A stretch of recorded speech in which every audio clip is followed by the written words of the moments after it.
En el antiguo Egipto, un legendario faraón se queda sin tiempo para completar su pirámide. Lo que vemos es solo el interior. Ahora, los egiptólogos han hecho un descubrimiento que expone cómo la terminó. Nos revela historias no contadas. Y la increíble vida de un trabajador. Era un trabajo de élite, algo de lo que estaban orgullosos. ¿Qué sucede cuando muere un rey? ¿Qué secretos esconde una misteriosa momia? En el corazón de la Gran Pirámide Debemos gatear. yace un ambicioso faraón que transformará Egipto. La historia de las pirámides es de innovación, Era una máquina de resurrección. rituales misteriosos, Estas cosas ayudan al difunto a revitalizarse y vivir por toda la eternidad. trabajo agotador e intriga palaciega. Develaremos los más profundos secretos de los faraones. Cada momia es diferente. Nunca se sabe exactamente qué esperar. Exploraremos las vidas de los antiguos obreros y descubriremos la extraordinaria historia del antiguo reino de Egipto. Egipto creó las pirámides, pero las pirámides también crearon el antiguo Egipto.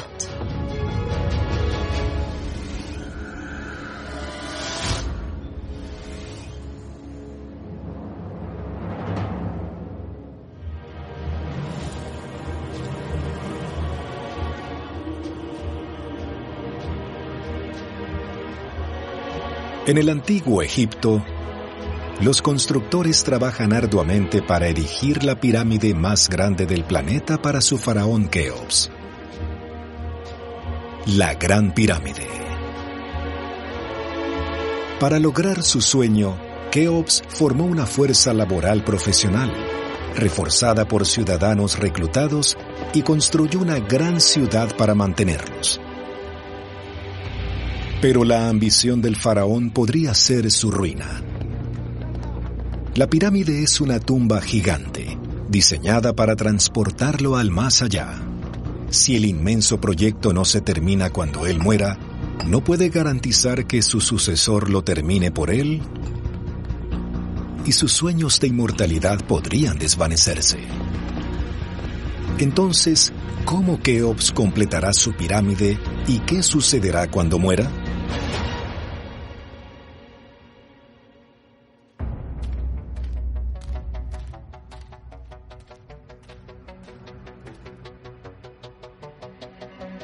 El arqueólogo Mark Lehner ha pasado décadas buscando pistas sobre las intenciones de Keops para este monumento.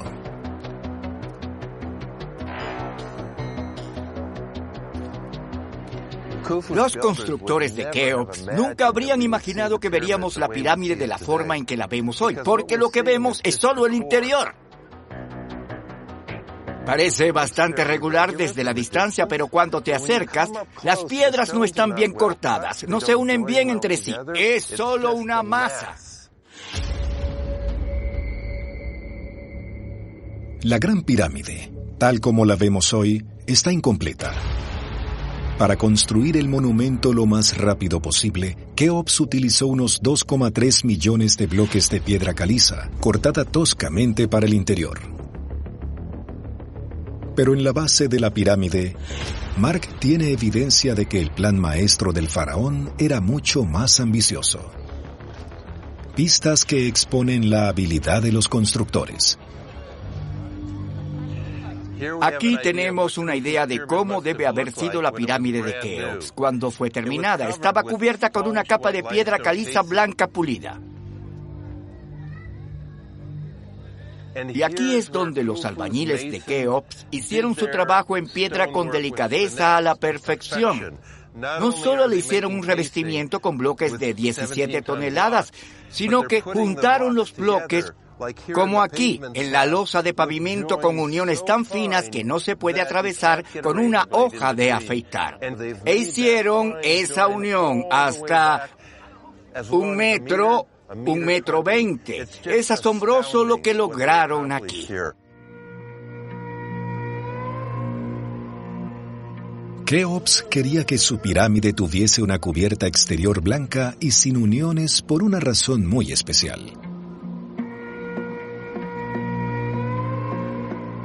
Para entender, necesitamos ver la Gran Pirámide terminada como lo hicieron los egipcios, viajando 4.500 años atrás en el tiempo. Cuando se completó la pirámide, debemos imaginarla de un blanco reluciente. Esta fina piedra caliza blanca que formaba la cubierta y la suavizaba. Habría brillado bajo el sol, habría brillado por kilómetros. La brillante pirámide blanca reflejaba la luz del dios del sol, Ra, actuando como un faro entre el mundo terrenal y el más allá. La palabra brillante en egipcio es la misma que blanco, que es cobertura. Tener algo que es blanco significa en una especie de forma jeroglífica que es brillante, reluciente, que resplandece. Era un lugar deslumbrante en ese momento, un lugar espiritual muy mágico, casi fusionándose con el otro mundo, el mundo celestial, el sol y las estrellas. Keops necesitaba que su pirámide fuese perfecta en todos los sentidos, vinculándolo directo con los dioses a los que deseaba unirse. Una pirámide, en esencia, es una máquina de regeneración para el rey. El rey entra como una momia, como un cadáver. Y a través de la estructura piramidal, renace en el más allá. Keops creía que después de su muerte resucitaría y se uniría a los dioses para siempre. Para Keops, la reluciente cubierta exterior de la pirámide, que oculta el interior rugoso, era parte crucial de su máquina.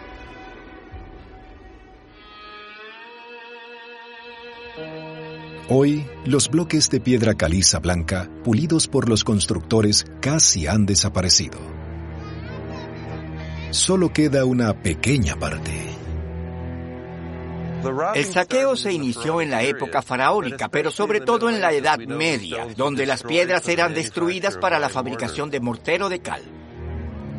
Pero estas piedras blancas tienen una importante historia que contar sobre el paso final en el ambicioso proyecto de Keops. Su roca especial es llamada piedra caliza de Tura, porque proviene de canteras en un lugar llamado Tura, al otro lado del Nilo.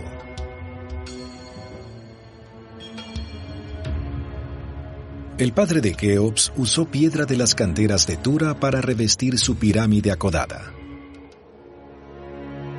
La pirámide acodada aún posee casi el 70% de su cubierta exterior, lo que la convierte en el mejor ejemplo del aspecto que alguna vez tuvo la cubierta de la Gran Pirámide de Keops.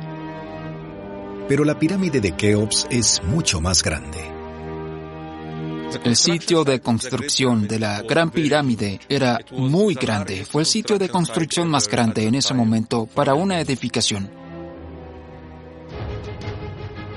Para terminar el monumento, los constructores debían transportar unos 70.000 bloques de revestimiento, con un peso promedio de 2,3 toneladas cada uno por 16 kilómetros. ¿Cómo transportaron los egipcios estos preciosos bloques de piedra caliza para terminar la pirámide?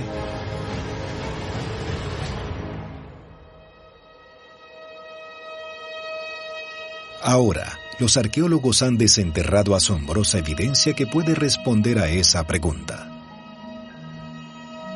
El descubrimiento se realizó a 240 kilómetros de la pirámide, en Wadi al-Yarf, en la costa del Mar Rojo.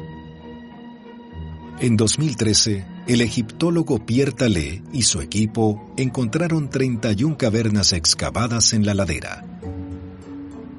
Los jeroglíficos en las paredes muestran que datan de la época de la construcción de las pirámides. Luego de 3 años de investigación, hicieron el descubrimiento del siglo. Fue en un pozo, en la entrada de una de las cavernas, donde descubrimos más de 1000 fragmentos de papiros. Pierre descubrió el manuscrito en papiro más antiguo jamás encontrado en Egipto, protegido de la intemperie durante 4.500 años, bajo de un gran bloque de piedra. Un descubrimiento así, creo que solo se hace una vez en la vida. Fue magnífico. Nunca podríamos haber soñado con encontrar un documento tan completo. Ahora, Pierre ha descifrado los jeroglíficos y descubrió algo extraordinario. Fue escrito por alguien que trabajaba en la pirámide de Keops. El descubrimiento fue totalmente trascendental porque, por primera vez, tenemos un registro del reinado de Keops que habla sobre los recursos y el movimiento de ellos para la Gran Pirámide. Este descubrimiento está a punto de reescribir la historia. En Egipto, los arqueólogos han desenterrado un increíble documento antiguo. Este descubrimiento cambia nuestra comprensión de la Gran Pirámide y cómo se construyó, porque es un documento oficial y nos revela historias no contadas sobre cómo se construyó la pirámide.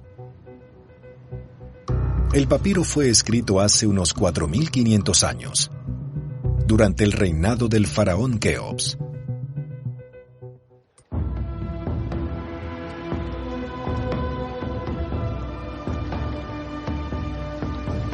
Su autor fue un hombre llamado Merer. Dirigía un equipo conocido como Fail o Tribu, que cargaba bloques de piedra caliza en el puerto de las canteras de Tura. Estos son los bloques blancos de alta calidad que revestirán la Gran Pirámide. Son la parte crucial de la construcción del monumento que completará la tumba de Keops.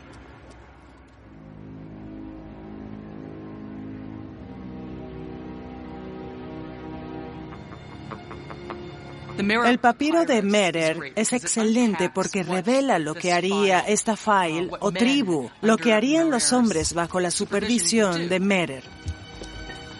Es uno de esos momentos en los que se echa un vistazo a la historia de alguien que participó en uno de los proyectos de construcción más grandes del mundo antiguo.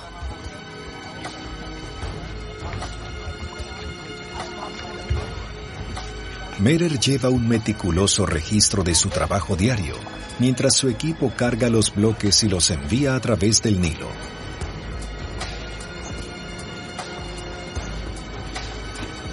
Pero, ¿a dónde los llevan exactamente?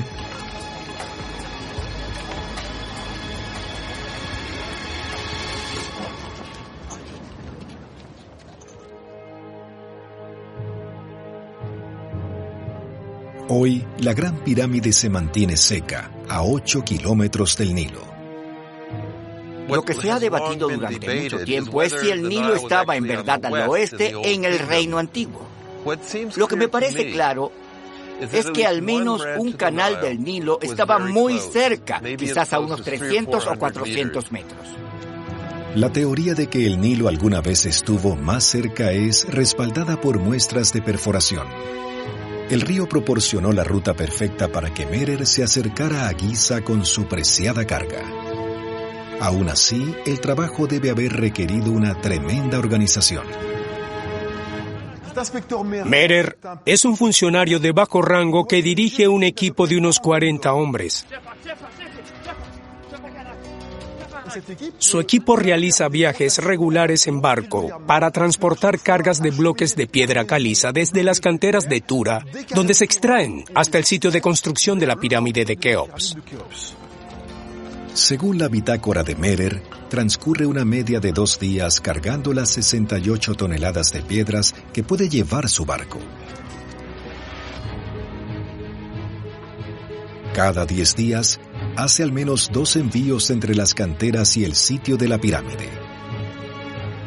En total, fue necesario transportar 154.000 toneladas de piedra caliza para cubrir la tumba de Keops, lo que requirió muchos equipos como el de Merer.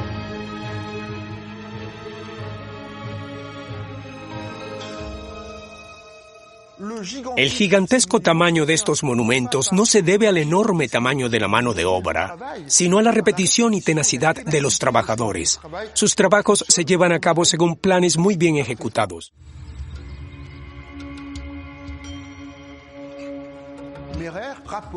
Día tras día, Merer informa lo que se hizo durante el día y dónde duerme por la noche. En realidad es un registro de información muy detallado usando una precisión casi militar. Mientras descifra el papiro, Pierre descubre que esta información está destinada a los superiores de Merer. Merer debe rendir cuentas de su tiempo. Estas bitácoras exponen el control de la monarquía sobre el tiempo de trabajo de estos equipos. Están al servicio del rey las 24 horas del día y por todo el año. Nos da una ventana a la increíble burocracia que se usó para crear las pirámides. De hecho, Merer contabilizaba su tiempo en medios días, lo cual es interesante. Lo hacía literalmente al minuto. Más que nada, el papiro de Merer nos muestra cuán cuidadosamente los antiguos egipcios llevaban cuentas de todo lo que hacían.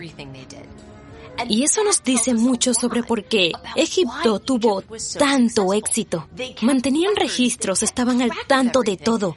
Y si llevaban un registro de todo, entonces era un poco más difícil que un funcionario corrupto tomara una parte de eso. Es un sistema preciso. Merer no puede permitirse retrasos. De lo contrario, el trabajo en la pirámide podría detenerse.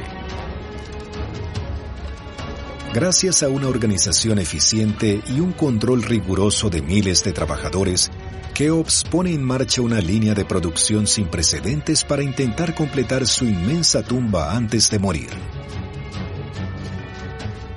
Pero el faraón también sabe que debe recompensar a sus hombres para garantizar su motivación. Encontramos un hermoso papiro de contabilidad donde tenemos registros de granos, harina, cebada, dátiles, que servían para pagar a los trabajadores. Merer registra los pagos en tinta roja y negra. En una columna roja, Merer enumera el pago que está demorado. Está claro que la administración real nunca proporciona todo lo que se debe. Hay retrasos salariales. Merer no registra cómo él o su equipo se sienten acerca de los retrasos en su pago. Pero gracias a sus bitácoras recién descubiertas, los arqueólogos están más cerca que nunca de comprender la vida cotidiana de los trabajadores de las pirámides.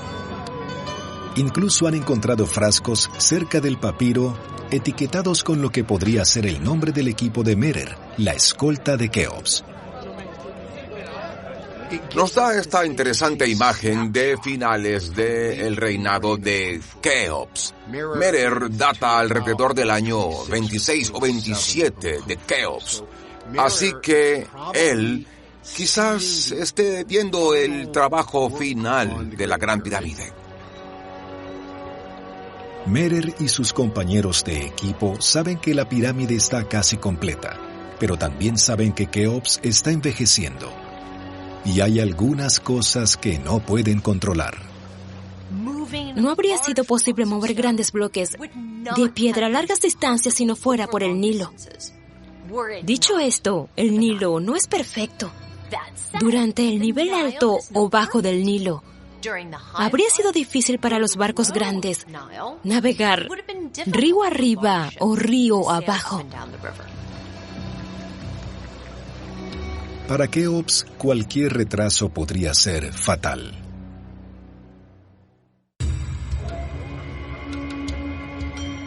El antiguo barquero, Merer, envía bloques de piedra caliza de alta calidad para completar la Gran Pirámide. Para mantener el trabajo a tiempo, necesita dejarlos cerca del sitio de construcción. Pero el nivel del Nilo fluctúa durante el año, lo que hace imposible acercarse lo suficiente durante algunos meses. Y como es usual, Keops diseña una solución, una que transformará este paisaje.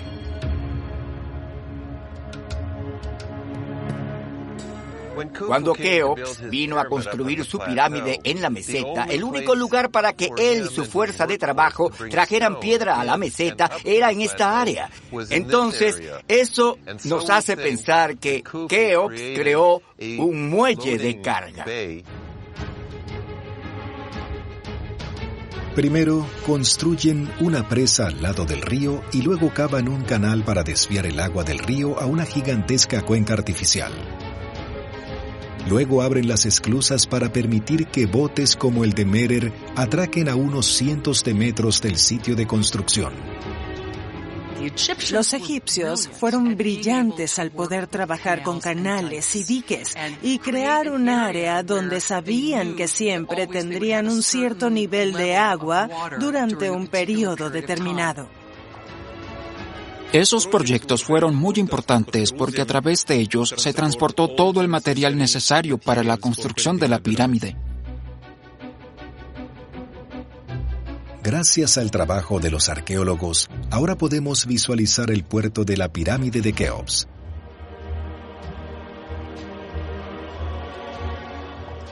El muelle artificial, donde Merer entregaba su cargamento de bloques de piedra caliza, se encuentra junto a una gran ciudad que Keops construyó para albergar a su mano de obra. Dos piezas vitales de infraestructura que son clave para la construcción de pirámides.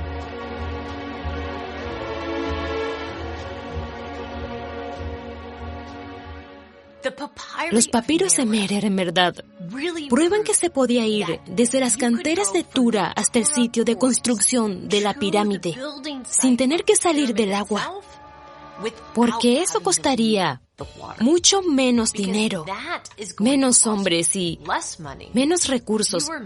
Esto permitiría a los egipcios construir la pirámide mucho más rápido.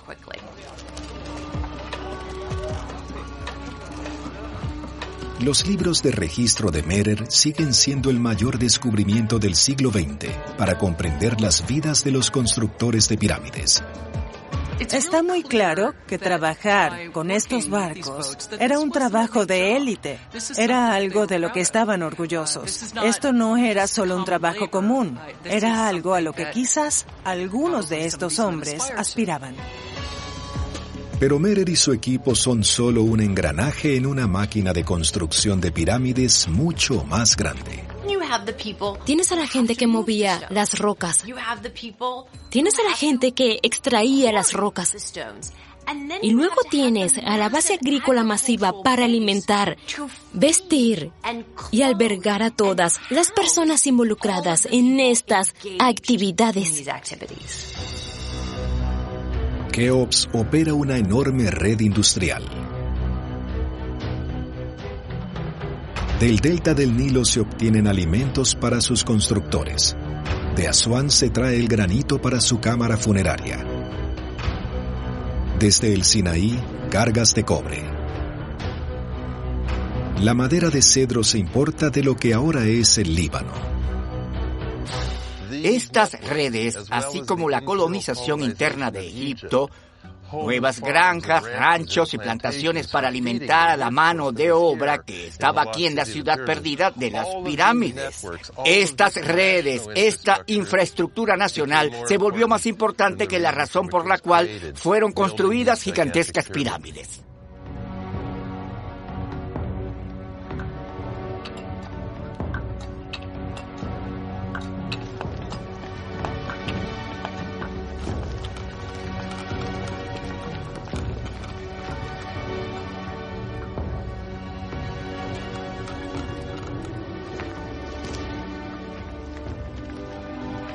Unos 25 años después de poner los cimientos y gracias a la movilización de toda su gente, Keops al fin puede admirar el trabajo de su vida, la pirámide egipcia más grande que jamás haya existido.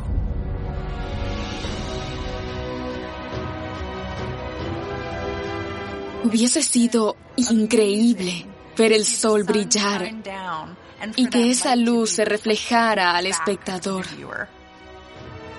Debemos entender que la pirámide era una máquina de resurrección y para el faraón simbolizaba el montículo de la creación del que salía el sol. Y esta forma particular fue equiparada con el dios del sol, Ra, y por lo tanto la forma simbólica pasó a significar la trascendencia del cuerpo del rey, así como la celebración eterna de su culto. Pero la pirámide terminada es solo una parte del proceso de resurrección. Sin ritos y sin ofrendas, la pirámide en sí es un montón de rocas. Para nada. Para que el rey sea transportado con éxito al más allá, deberá someterse a una serie de importantes rituales cuando muera.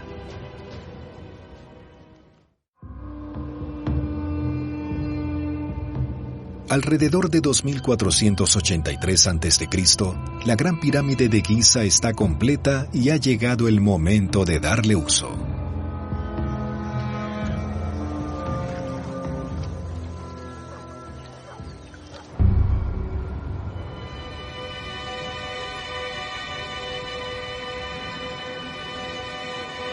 Keops, el faraón más ambicioso de Egipto, muere a los 50 o 60 años.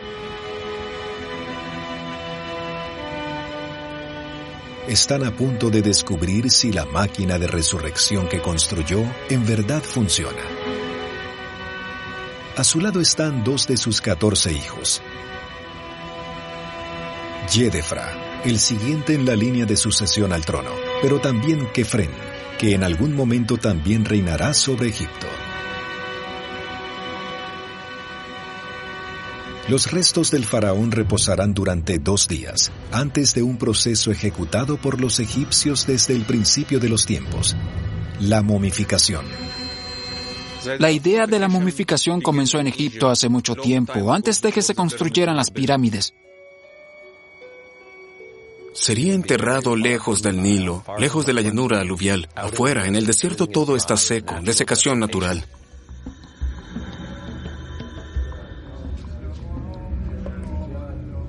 Inspirándose en la preservación natural de los cuerpos en el desierto, los egipcios desarrollaron la momificación.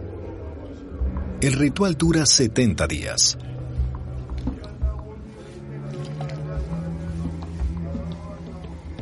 Para acompañar la ceremonia, los embalsamadores recitan oraciones e instrucciones que guían el proceso.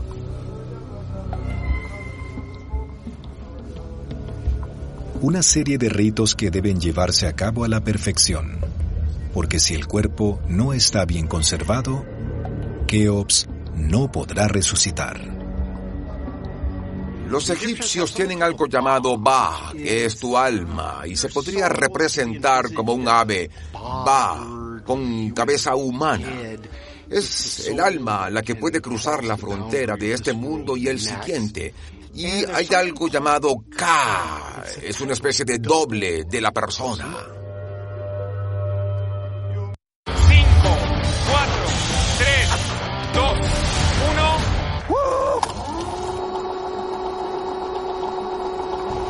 ¡Forjadores! ¡Les quedan 2 horas de tiempo! Cuando avanza el reloj, aprovechar el tiempo es vital en Desafío sobre Fuego Latinoamérica, por History Channel. Presentado por Swiss Medical, medicina privada. Conéctate con lo que te hace bien. Estoy con el tiempo encima, muy encima. Ra escoltará al alma Ba del faraón hacia el sol poniente. Ahí se unirá al otro mundo y comenzará un viaje que llevará a Keops a la vida eterna.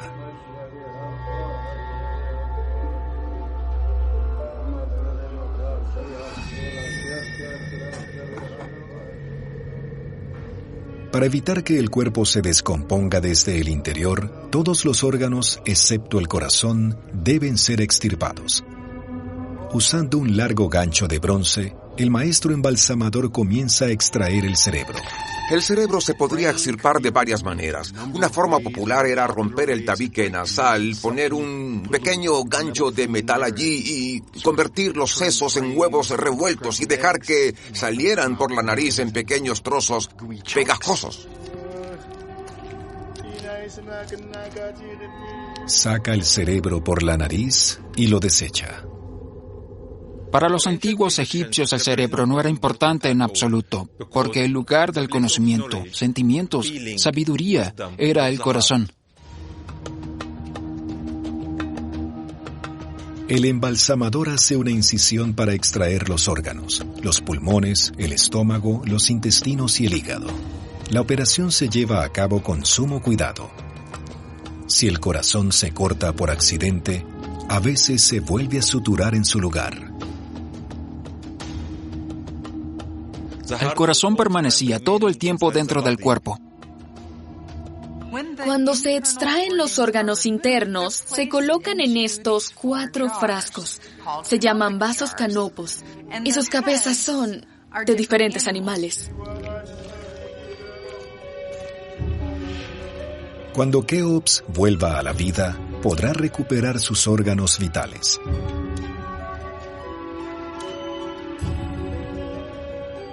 Luego, los embalsamadores deshidratan los restos del faraón con natrón, una sal que secará el cuerpo durante 40 días.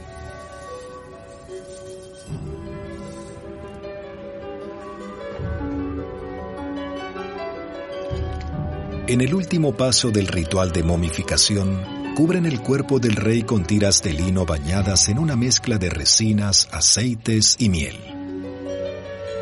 Y parte del proceso de envolver también incluiría, como sabemos por momias posteriores, una serie de amuletos en el envoltorio. El envolver a la momia es un ritual en sí mismo. Los amuletos son mágicos y ayudarán al rey a superar los desafíos en su viaje al más allá. Este proceso tenía una duración de 15 días y podía requerir hasta 32 metros cuadrados de lino blanco.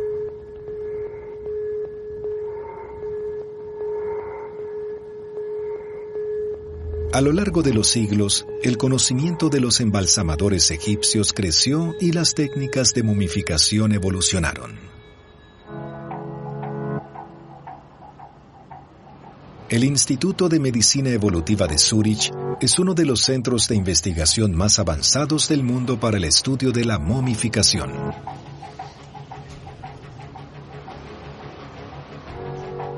En esta instalación, Frank Rulli analiza momias egipcias para descubrir cómo los antiguos embalsamadores intentaban hacer inmortales a los difuntos. Buscamos la forma en que fue momificado. Buscamos datos individuales que nos ayuden a escribir la biografía de la persona, como el sexo, la edad, pero también enfermedades, el grado de conservación.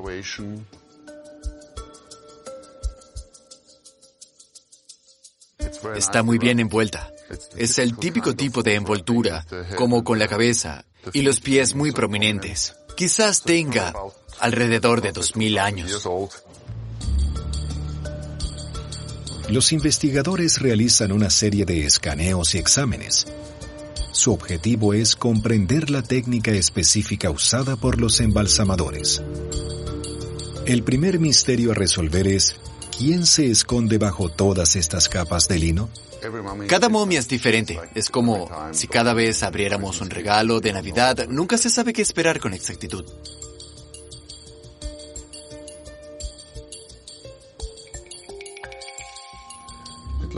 Parece un individuo bastante joven. Un adulto joven. Un adulto joven y quizás una mujer según la pelvis. Aquí tenemos las manos delante de la pelvis. Y este es un material muy denso. Tal vez sea un anillo. Lo más probable es que sea una joya, un anillo. A medida que avanzaba la práctica de la momificación, más personas podían pagar el proceso. En el reino antiguo, la época de los constructores de pirámides era más una forma elitista de tratar los cuerpos, mientras que más tarde fueron más por la democratización. Por lo tanto, más personas podrían ser momificadas, al menos parcialmente. A medida que la momificación se esparció, impulsó el surgimiento de técnicas más sofisticadas. Cabe destacar el uso de productos para la conservación. A menudo utilizaban betún y resinas de coníferas, por ejemplo, cera de abejas y múltiples componentes, hasta varios miles de componentes que cambian con el tiempo y que quizás también cambien entre diferentes tipos de tejido. Más en los periodos posteriores, como el final del Reino Nuevo, en realidad colocaban materiales debajo de la piel para darle una apariencia un poco más realista. Esta mujer fue momificada unos 2500 años después del faraón Keops. Es una prueba de lo importante que los antiguos egipcios creían que era la momificación.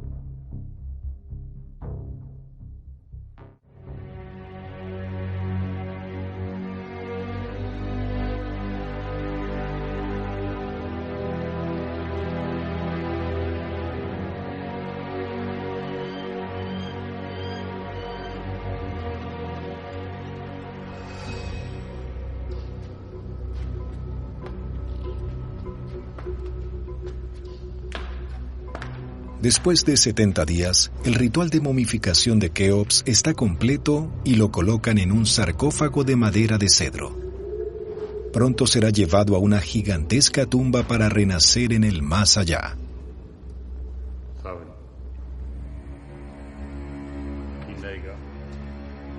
Pero primero, el sacerdote llama al Ka del faraón, la parte del alma que permanece en su momia, a orar.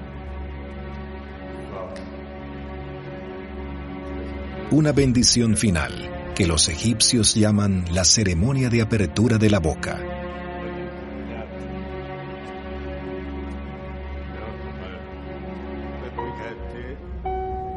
El sacerdote toca los ojos, la boca, la nariz y las orejas de Keops, pintados en el ataúd. Y esto hace que los sentidos de la momia regresen en el más allá, para que pueda ver, comer, beber y escuchar. Una vez que finaliza este ritual, Keops puede ser llevado a su lugar de descanso final.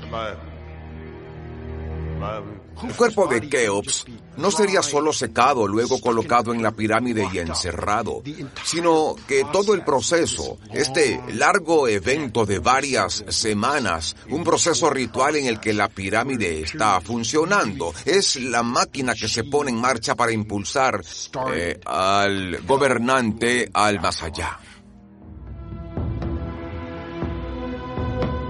Según antiguas creencias, el cuerpo del faraón debe permanecer intacto para poder resucitar.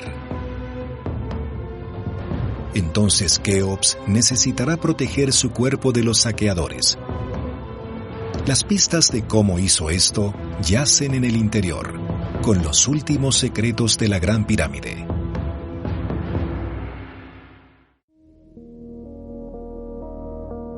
En la Gran Pirámide de Egipto, el egiptólogo Mark Lehner investiga cómo se colocó y protegió el cuerpo momificado de Keops. Obtiene acceso a través de un túnel excavado por ladrones.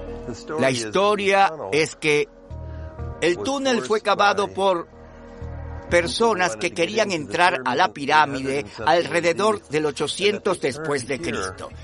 Y giraron aquí, quizás al escuchar algo que los llevó a pensar que el sistema de pasajes estaba aquí. Cuando Keops fue enterrado aquí, los sacerdotes primero tuvieron que arrastrar su sarcófago por un túnel de 24 metros para llegar a lo que ahora llamamos el pasaje ascendente. El pasaje ascendente sube en la pirámide a unos 26 grados por 38 metros. Solo 1.2 metros de alto y 1.5 metros de ancho. Debemos subir gateando. ¿Se imaginan el féretro del rey subiendo por un pasaje tan estrecho como este?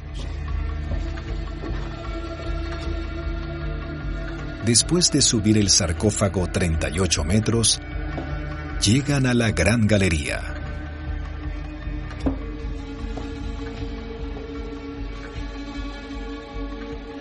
Estamos en la Gran Galería, una de las verdaderas maravillas del mundo arquitectónico de la ingeniería antigua.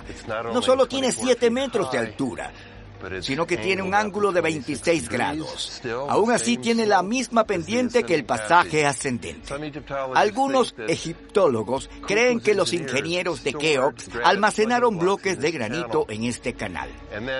Y luego, cuando quisieron cerrar la pirámide desde arriba, los hombres soltaron troncos que retenían los bloques de seguridad, y estos se deslizaron por el canal hasta el pasaje ascendente.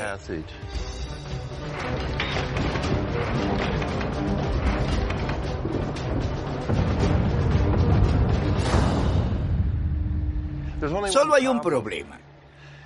Si los trabajadores de Keops bloquearon el pasaje ascendente desde adentro, desde arriba, en la gran galería, ¿cómo salieron? Bueno, ahí está su ruta de escape. Hay un pasillo que baja a lo que se llama la gruta, al nivel del suelo.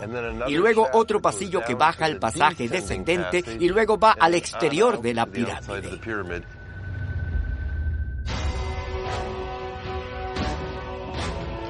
Para llegar al lugar de descanso final del rey, los trabajadores necesitaron transportar el sarcófago otros 45 metros por la gran galería hacia una antecámara,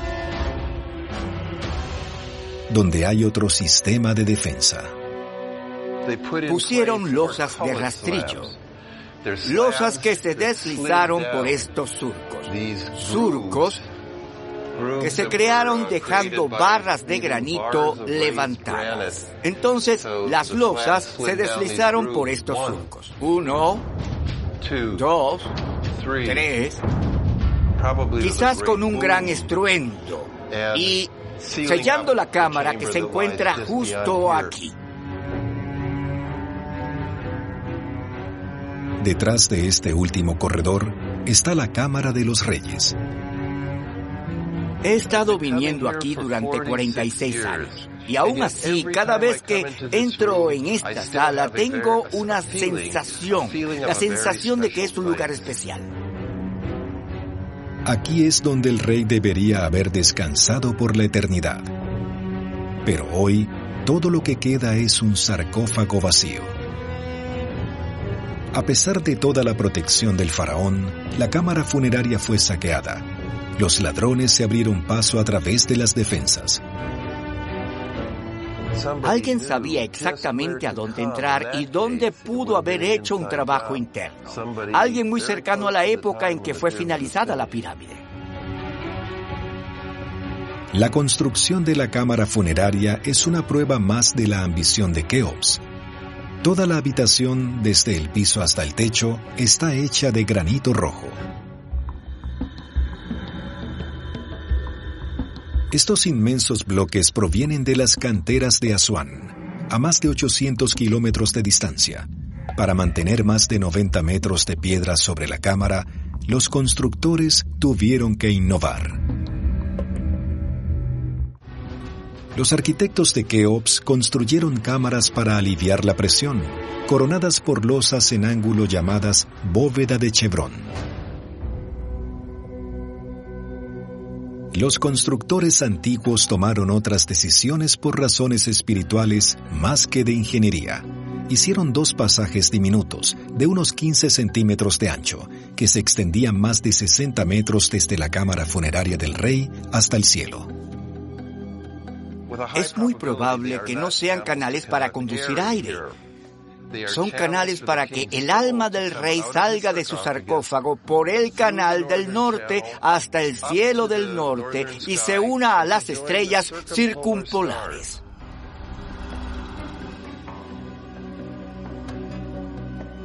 Todo sobre la pirámide sugiere, en cierto sentido, que era una máquina espiritual primitiva. Era una máquina de resurrección. Porque si logras que el rey renazca y se una a los otros dioses y estrellas, toda la corte, toda su casa, que era todo Egipto, sobreviviría al más allá con él. Hoy en día, la pirámide de Keops puede estar vacía, pero los egiptólogos no tienen dudas que pretendía que fuese su lugar de descanso final. No debería sorprendernos que, después de 4.500 años, no se hayan encontrado momias en las pirámides del reino antiguo. Sin embargo, tenemos abundante evidencia de que las pirámides eran tumbas. Tenemos textos jeroglíficos que dicen, en términos muy claros, que la momia del rey, de hecho, fue enterrada en la pirámide.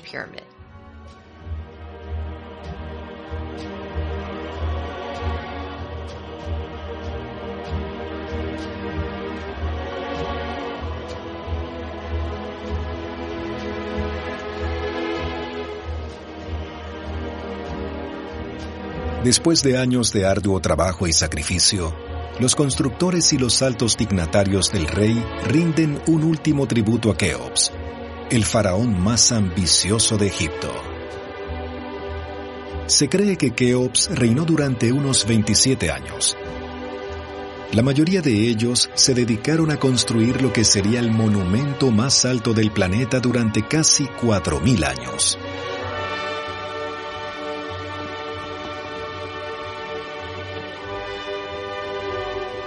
Keops renombró la realeza egipcia. Erigió la pirámide más grande de Egipto, que mostraba el poder del faraón.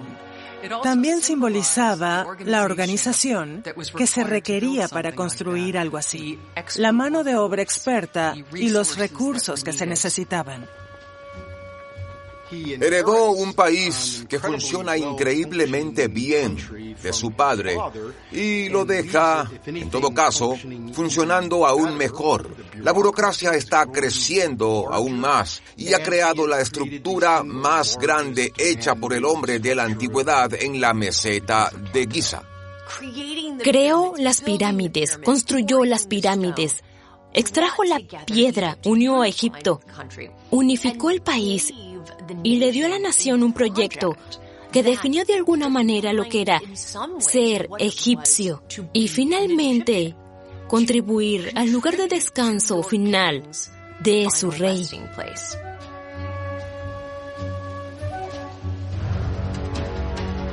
Keops creó una ciudad para su mano de obra, desvió el Nilo y desarrolló una inmensa red industrial y comercial. Nunca más en la historia un faraón podrá igualar la escala de la Gran Pirámide. Pero la era de los constructores de pirámides no ha terminado. La meseta de Giza verá aún más construcciones monumentales.